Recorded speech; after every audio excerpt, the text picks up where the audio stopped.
Ya jadi Bapak Ibu sekalian, ukuran kita menjadi anak-anak Tuhan itu adalah sukacita. Dunia kepingin kita lemah, dunia kepingin kita termenung, dunia kepingin kita loyo. Tetapi Bapak Ibu sekalian, peperangan kita ini sebenarnya berat melawan tetangga kiri kanan dan juga orang-orang di sekitar kita. Tetapi Bapak Ibu percayalah, kita tetap harus bersukacita. Gembira tidak cukup, karena gembira itu hanya sesaat, tetapi sukacita. Dan sukacita itu bisa dinikmati oleh orang lain. Saya tahu Bapak Ibu sekalian, dunia tidak mengajarkan hal ini karena memang berat ya untuk bisa tersenyum, untuk bisa semangat, untuk bisa tetap antusias, untuk bisa tetap berapi-api. Memang berat karena kita tidak punya contoh yang baik. Dunia tidak memberikan contoh yang baik. Tapi kita adalah anak-anak Tuhan. Contoh kita adalah siapa? Yesus sendiri. Bahkan di atas kayu salib pun tetap bersemangat. Oleh karena itu Bapak Ibu sekalian, sudah bulan Juli, saya yakin, saya percaya Tuhan pasti memberkati kita semuanya. Mari kita angkat Alkitab kita lebih tinggi dari kepala kita. Dengan semangat kita akan ucapkan janji iman ya Bapak Ibu ya. Saya tahu memang masalah itu banyak, saya paham ya. Bukan berarti saya di sini semangat seolah-olah saya yang tidak punya masalah. Saya tahu masalah itu banyak. Tetapi laluilah hidup ini dengan sukacita. 2, 3. Aku memegang firman-Mu ya Allah. Aku percaya bahwa sabdamu itu benar, berkuasa dan abadi. Aku percaya firman-Mu sanggup mengubah hidupku. Aku tidak akan lagi, tidak akan pernah lagi seperti yang dulu, di dalam nama Tuhan Yesus. Amin. Memberkati kita karena Tuhan Yesus memberkati.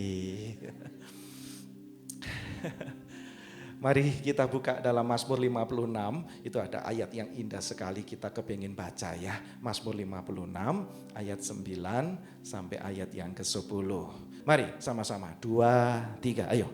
Sengsaraku engkaulah yang menghitung-hitung, air mataku kau taruh ke dalam kiblatmu. Bukankah semuanya telah kau daftarkan? Maka musuhku akan mundur pada waktu aku berseru. Aku yakin bahwa Allah memihak kepadaku. Beri kemuliaan bagi Tuhan kita Yesus Kristus. Waktu ku berseru, kau halau semua musuhku. Allah di pihakku. Kita bangkit berdiri, Bapak. Mari semuanya. Haleluya. Sama-sama. Waktu aku takut, waktu aku bimbang. Waktu ku takut, waktu ku bimbang.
Siapa yang percaya kalau kita berdoa, Tuhan bekerja?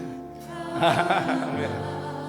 Semua musuhku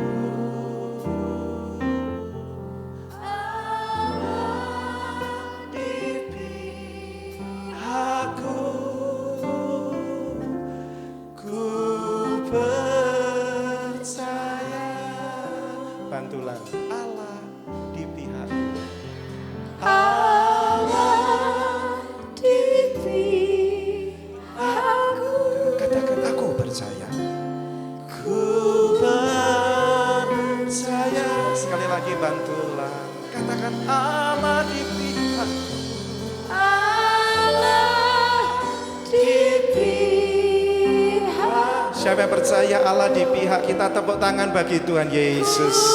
Percaya.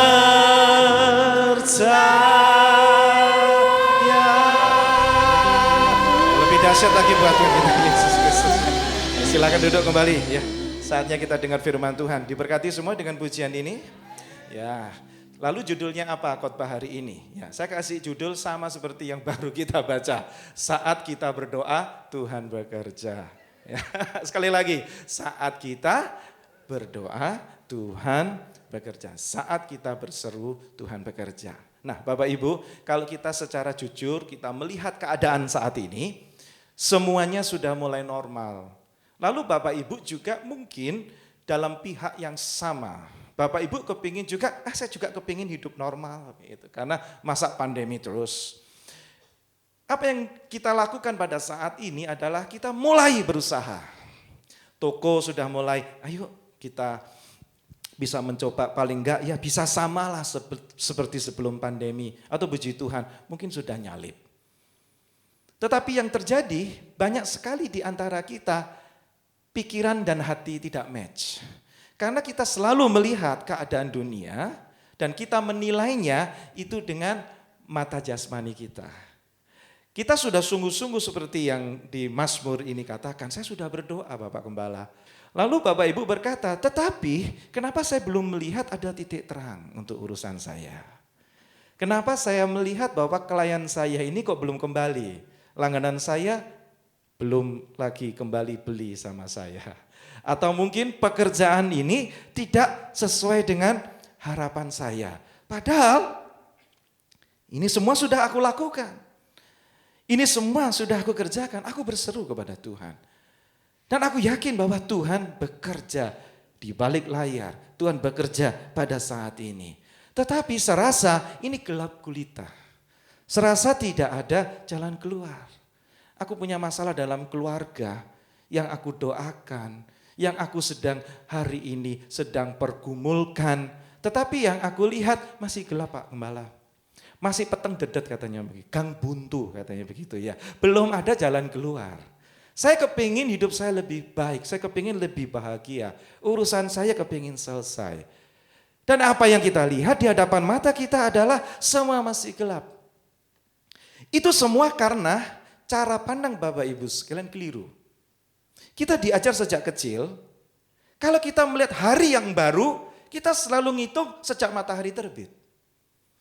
Begitu matahari terbit 5:26 hari ini, kita sukacita senang sekali. Hari baru, saya ke kantor. Jam 5:30 mungkin begitu ya. Kita bangun pagi, oh hari baru, buka toko, rezeki baru. Oh hari baru, kita mulai aktivitas karena ada sesuatu yang baru. Itu yang diajarkan dalam diri kita. Atau paling tidak itu yang kita tahu. Padahal dalam firman Tuhan hari baru itu tidak dihitung sejak matahari terbit. Kita mundur ya. Dalam Kejadian 1, bahkan Kejadian 1. Ayat yang 345. Berarti masih awal-awal. Bagaimana Tuhan menciptakan langit dan bumi dan isinya. Pada saat itu, dalam keadaan yang gelap, Tuhan ciptakan terang. Jadilah terang. Nangkap semuanya? Terang itu jadi. Lalu pada ayat keempat, setelah terang itu jadi dipisahkan sama Tuhan. Ini terang, ini gelap. Nah ini makanya kita salahnya di sini. Kita kadang-kadang tidak mengerti di sini. Ada terang, ada gelap.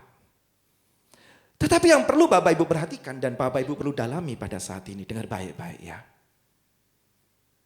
Ketika semua sudah dipisahkan, maka jadilah terang dan juga dipisahkan dari gelap. Maka ketika petang dan ketika terang, itulah hari yang pertama. Jadi hari pertama bukan dihitung dari terang baru gelap. Verbatimnya begitu. Dan Allah menamai terang itu siang toh. Amin semuanya. Dan gelap itu malam. Tetapi di sini jadilah petang dan jadilah pagi. Itulah hari yang pertama. Jadi pada saat jam 12.00 atau 24 atau 00 lah, midnight itu loh. Tengah malam itu loh Bapak Ibu. Itulah mulai hari baru. Tapi kita nggak sadar. Kita menganggap bahwa yang namanya hari baru itu kalau ada sinar matahari sudah terang. Karena itulah yang mengacaukan pikiran kita. Bapak Ibu sudah berdoa, Bapak Ibu sungguh-sungguh. Lalu Bapak Ibu sekalian menunggu. Kok nggak terang-terang ya? Bukankah ini jam 6? Bapak Ibu tidak menyadari bahwa mungkin pada saat itu hari sudah dimulai. Tuhan sudah bekerja, cuman masih belum ada tanda-tanda terang itu datang. Bukan berarti dia tidak datang, masih dalam proses. Yang ngerti katakan amin. Ketika jam 12.01 itu loh Bapak Ibu. 00.01 itu sudah mulai ada terang sebenarnya. Cuman kita belum merasakan. Sebenarnya sudah mulai ada jawaban, cuman kita belum dengar. Sebenarnya sudah mulai ada terang, tapi kita nggak lihat karena kita pakai kacamata jasmani, kita pakai telinga jasmani, dan kita pakai perasaan-perasaan jasmani. Akan ada Roh Kudus dalam hidup kita, bikin kita peka. Kalau Bapak Ibu nggak pakai arloji, sekarang saya tanya jujur ya, bisa enggak Bapak Ibu bedain jam 11 malam dan jam 12 malam? Bisa enggak bedain? Enggak bisa. Sama-sama gelapnya. Podo-podo petengnya Bapak Ibu. Atau mungkin jam 12 malam tanpa arloji ya, tanpa arloji. Jangan lihat jam. Bisa enggak Bapak Ibu bedain jam 12 malam dibandingkan jam 2 malam? Bisa Bapak Ibu bedain? Hampir enggak bisa. Karena sama-sama pekatnya. Tetapi bukan berarti Tuhan tidak jawab doa kita. Bahkan dalam Kejadian itu sudah satu simbol yang membuka wacana kita. Aduh, tapi kita kurang hati-hati baca. Kita menganggap segala sesuatu bahwa kalau sudah mulai ada terang itu Tuhan bekerja. Sama sekali tidak. 12.01 itu Tuhan sudah mulai bergerak. Yang perlu kita lakukan adalah tetap beriman. Setuju katakan amin. Bukan berarti kalau nggak ada titik terang, bukan berarti jawaban apa yang kita doakan, jawabannya Tuhan tidak sediakan. Maka Bapak Ibu saya lihat, ya, berapa banyak di antara kita, ya kita yang datang pada saat ini, semua semangat. Coba Bapak Ibu bandingkan diri Bapak Ibu dan orang lain. Diri Bapak Ibu dan tetangganya. Bagi saya, Bapak Ibu masih kurang semangat bagi saya. Tetapi secara jujur, bagi orang lain, Bapak Ibu jauh lebih semangat loh, amin. Karena di dunia parahnya luar biasa. Kita tingkatkan semuanya ya, amin ya. Kita tingkatkan, saya tidak mau sendirian. Saya mau Bapak Ibu semuanya diberkati. Boleh teriak amin semuanya, katakan amin dengan keras. Jadi saya katakan, meskipun bagi saya masih kurang ya. Masih kurang, Bapak Ibu harusnya bisa lebih semangat. Setuju semua, boleh teriak amin semuanya ya. Sukacita semuanya, amin. Tetapi Bapak Ibu, ini kenyataannya. Bapak Ibu dibandingkan orang lain, Bapak Ibu jauh. Bapak Ibu berbeda. Nah itu yang Tuhan inginkan. Tetap bersyukur kepada Tuhan, tetap bersukacita. Meskipun ini jam 12.01, Bapak Ibu gak bisa bedain. Kok 12.01 jam 2 aja Bapak Ibu gak bisa bedain. Tetapi jam 2 itu sebenarnya matahari juga sudah mulai mau terbit, betul? Ada pergerakan gak? Ada. Kembali lagi. 12 lebih 5 itu semakin indah lagi sebenarnya. cuman Bapak Ibu nggak ngerasa. Kok 12 lebih 5? Jam 4 pagi aja Bapak Ibu nggak ngerasa. Kok saya peteng ya? Kok masih nggak ada jawaban ya? Nah, inilah yang perlu kita ngertikan, perlu kita pahami. Paulus, dia punya teman dekat namanya Silas. Pelayanannya luar biasa, indah sekali. Sampai buat orang jadi iri sama Paulus dan Silas ini. Rasa-rasanya harus dijegal juga. Banyak yang dirugikan dengan kehadiran Rasul Paulus dan Silas. Ya namanya orang berkuasa, dia kenal dengan pemerintah, dengan pejabat setempat, pemerintah Romawi. Tidak sulit loh Bapak Ibu untuk nangkep dua orang ini, apa sulitnya? Dan mereka dipenjara itu yang paling ketat. Bukan hanya diborgol, tapi kakinya juga diikat rantai kiri dan kanan. Tetapi yang saya bersyukur dan saya baca dari kisah ini, kedua orang ini dia sangat memahami kejadian satu.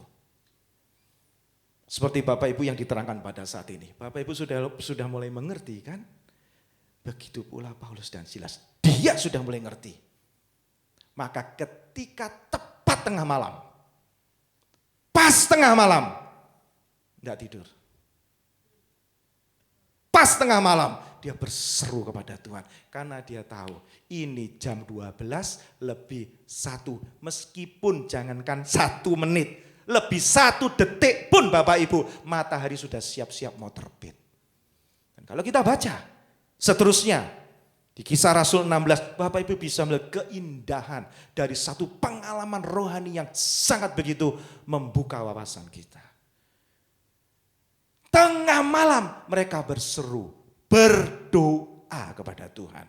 Dan apa yang terjadi? Tuhan bekerja. Yang ngerti semua katakan amin.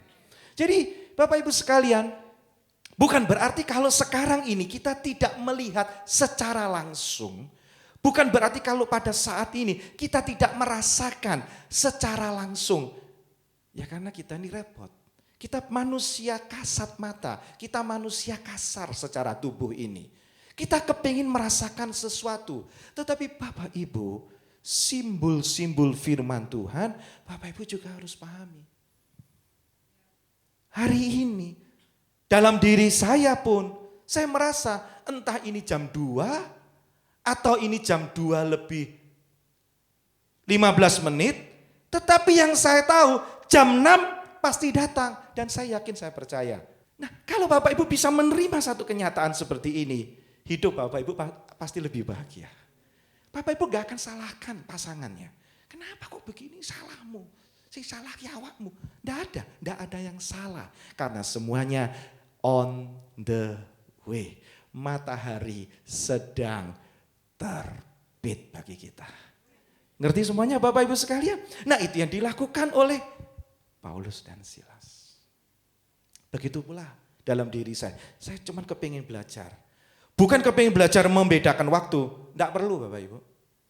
Dari jam 12 sampai jam 4 santai saja. Tetaplah bersyukur kepada Tuhan. Setuju semua katakan amin. Karena apa? Karena podo-podo petengi. Tidak ada bedanya. Jam 4 dan jam 5 ada bedanya? Hampir tidak ada.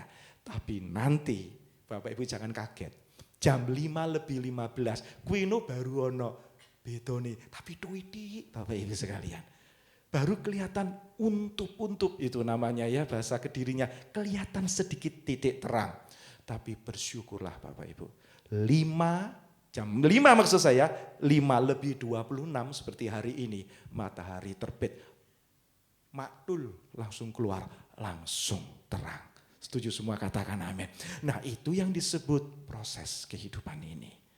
Jadi buat apa kita menunggu dalam keadaan stres? Dalam keadaan cemas, lalu saling menyalahkan. Suami istri saling nyalahkan, iki no salahmu, gue gak bisa didik anakmu. Satu yang begitu salah, itu bukan salah saya, itu karena kamu. Salah kita di mana? Nothing wrong with us. Biarlah itu bekerja secara alami. Yang ngerti katakan amin. Kalau memang sudah saatnya, urusan kita pasti beres. Mungkin hari ini Bapak Ibu melihat, enggak ada, Bapak Gembala enggak ada. Saya sudah doakan, saya sudah berseru kepada Tuhan. Saya sudah berdoa, saya sudah baca Amsal. Tapi kok kelihatannya tidak ada titik terang. Bapak Ibu tahu kan jawabannya? Karena hari ini, saat ini masih jam 12:05 Bapak Ibu. Oh enggak Pak, enggak lebih 5. Saya sudah menunggu sekian lama. Ya wis toh, jam 4 wis. Tapi tetap sama. Jam 4 itu masih tetap peteng Bapak Ibu. Meskipun Bapak Ibu ngaku, wah suwi Pak Ibsan. Ya wes lah dianggap jam 4:59. Wes anggap aja jam 5. Podo ae, podo petengi Bapak Ibu. Gak ada bedanya. Apakah kita mau cemas? Apakah kita masih ragu? Hanya berseru sama Tuhan. Lalu jaga hati saja. Setuju katakan amin. Supaya Bapak Ibu tidak kehilangan kesehatan. Lalu buat apa Bapak Ibu? Jam berapa tadi? Jam 12 sampai jam 4. Bapak Ibu tidak bisa tidur. Turu Bapak Ibu tidur saja. Tenangkan saja pikiran kita. Tunggu nanti ketika jam 6 Bapak Ibu bangun. Dan lihatlah semua Tuhan akan buka jalan dalam hidup ini. Urusan kita, pekerjaan kita, masalah rumah tangga kita, bahkan masalah kesehatan. Kita sungguh-sungguh berdoa, Pak ini tidak ada perbaikan, tidak ada pertumbuhan, tidak ada perbaikan dalam kesehatan saya. Percayalah jam 5:26 alias matahari terbit itu pasti datang. Karena janjinya ya dan amin. Bisa teriak amin semuanya dengan keras. Beri kemuliaan biar semangat semuanya. Setuju semuanya Bapak Ibu, pahami semuanya? Tahun 88, Ibu Gembala kan sakit tiroid. Yang dipanggil tentunya suaminya, Bapak Gembala. Pada saat mereka berjumpa sama dokter itu di Surabaya. Tahun 88 Ibu Gembala masih usia 40-an. Tapi tiba-tiba badan tubuhnya Ibu Gembala, Ibu kan tadi kan gemuk kan ya, tiba-tiba kurus kering. Ya, tanpa diet, tanpa ngurangi makanan, tapi ada hormon, ada penyakit, tapi saya bukan katakan penyakit, kelainan lah ya, kelainan dalam hormon tiroidnya, hypertiroid. Tetapi begini Bapak Ibu, yang disampaikan ke Bapak saat itu adalah tiroidnya Ibu itu sudah nyebar pada saat itu. Nyebarnya sudah ke otak. Dan biasanya ya dengan keadaan seperti itu tidak bisa bertahan lama. Bukti-bukti sudah ada, teman kita pun juga ada. Usia 40 jadi wanita, usia 40 ya harus jaga semuanya ya. Ya ini adalah kelainannya perlu dicek ya. Dan Ibu Gembala tidak mau cek pada saat itu. Lalu tiba-tiba kurus. Mungkin ibu-ibu dan bapak-bapak di sini masih ingat ya. Tiba-tiba Ibu Gembala kurus, pernah ingat ya? Ya bukan karena diet, bukan. Tetapi karena itu kelainan hormonnya. Dan disampaikan kepada Bapak Gembala pada saat itu. Bahwa istrinya menderita penyakit seperti ini. Saya nggak tahu saat itu saya ada di mana, tapi tahun 88 saya belum kuliah saat itu. Saya persiapan untuk berangkat, iya. Tetapi yang saya lihat dari kedua orang tua saya, hampir saya nggak tahu. Kalau ibu saya itu kena tiroid Bapak Ibu. Saya tahunya itu baru akhir-akhir. Terlepas dari orang tua saya itu pintar menyembunyikan. Tetapi yang saya tangkap itu adalah, bayangkan loh, kalau saya ingat-ingat ya kejadian tahun 88, saat itu saya di Surabaya. Ya, saya SMA kan di Surabaya. Tahun-tahun itu seharusnya saya ingat kok itu, bapak saya datang ke rumah sakit di William Booth saat itu ya. Datang, jadi sebetulnya rumah yang baru, diterawat yang baru di William Booth itu baru tahap kedua. Tahap pertama itu sudah pernah, akhirnya mereka ngaku. Dan kalau saya ingat-ingat, seharusnya ketika Bapak Gembala dan Ibu Gembala, Bapak dan Ibu saya pulang setelah mendengar berita dari Pak Dokter itu, seharusnya saya tahu. Tetapi kenapa saya tidak tahu? Nah itulah yang saya sebut, itulah iman Bapak Ibu. Dalam mendengar kejadian seperti itu, Ibu Gembala itu tetap tenang. Dia hanya berseru kepada Tuhan. Tadi saya katakan, kalau namanya sakit hyperthyroid seperti Ibu Gembala, bukan hyperthyroid yang cuma diam saja, tapi hyperthyroid ini sudah menyebar ke otak. Seharusnya nggak lama. Tapi baru tahun lalu tuh, kalau dihitung dari tahun 88 sampai tahun 2022, berapa tahun? 34 tahun Bapak Ibu. Dan dalam keadaan yang baik, Ibu Gembala dipanggil pulang. Haleluya. Bukankah itu sebuah mujizat yang Tuhan berikan dalam kehidupan kita? Dia berserunya sama Tuhan. Loh Pak, katanya Pak Ihsan pernah saksi kalau Ibu Gembala juga dirawat ke Singapura. Iya memang. Tetapi Ibu Gembala tidak cari-cari loh. Ibu Gembala tidak meluangkan waktunya. Dokter yang bagus di mana? Dokter yang baik di mana? Enggak. Semua itu natural kok semuanya. Ya memang betul, akhirnya dirawat di Singapore General Hospital. Ibu Gembala lo enggak pernah bingung. Bagaimana dengan sakitku? Enggak. Dia hanya berseru kepada Tuhan. Tapi kenyataannya berbeda. Supaya Bapak Ibu di sini bisa membedakan ya. Ya betul, apakah Ibu Gembala tidak dirawat? Dirawat. Radioaktif dijalani. Tetapi apakah ngoyok sampai stres, sampai dicari, sampai mau sembuh? Enggak, Ibu Gembala. Dia tahu penebusnya itu hidup Bapak Ibu. Ngerti semua, katakan amin. Dia tahu dalam hatinya, dia sudah berseru, Tuhan pasti tolong. Kalaupun Tuhan tidak tolong mungkin menyembuhkan penyakitnya, enggak apa-apa. Tapi selama sisa hidupnya, dia membuat orang lain bertumbuh di dalam iman. 34 tahun bukan waktu yang pendek. Saya ini sudah cukup lama menjadi gembala sidang di tempat ini. Masih 20 tahun Bapak Ibu, 19 tahun tepatnya. 34 tahun orang suruh menunggu Bapak Ibu. Harusnya stres bukan? Hyperthyroid loh ini. Penyakit yang sangat begitu brutal. Dibikin tidak bisa tidur, dibikin jantung berdegup-degup. Kalau malam kadang-kadang bisa berkeringat, tidak bisa tidur. 34 tahun. Tapi apa yang Ibu Gembala lakukan? Seperti Mazmur 50:15. Dia katakan, saat aku berdoa dalam kesesakanku, Tuhan meluputkan aku. Nah, oleh karena saya mengajak kita semuanya, ya Bapak Ibu sekalian, hari ini. Mungkin Bapak Ibu sudah berdoa, mungkin Bapak Ibu sudah minta sama Tuhan. Tapi rasanya kok masih gelap. Rasanya belum ada jalan keluar. Rasanya belum ada titik terang. Mungkin ini masih jam 1 malam. Percayalah pada Tuhan. Kalau kita berseru pada Tuhan. Saat aku berdoa, Tuhan pasti luputkan aku. Doa saya bagi Bapak Ibu, tetap percaya ya. Tetap yakin, tetap percaya. Lihat dengan kacamata iman. Lihat Tuhan, lihat Kristus. Mungkin hari ini sudah menantikan pagi hari. Dan saya percaya, kalau Bapak Ibu imani dan Bapak Ibu yakini hari ini, saat aku berseru, engkau halau musuhku. Mungkin musuh dalam kesehatan, mungkin musuh dalam pekerjaan. Musuh itu iblis, bukan harus manusia. Tetapi saya yakini, saya imani, Tuhan pasti tolong kita. Nikmati hidup ini dan saya yakin panjang umur, sehat, ditolong oleh Tuhan.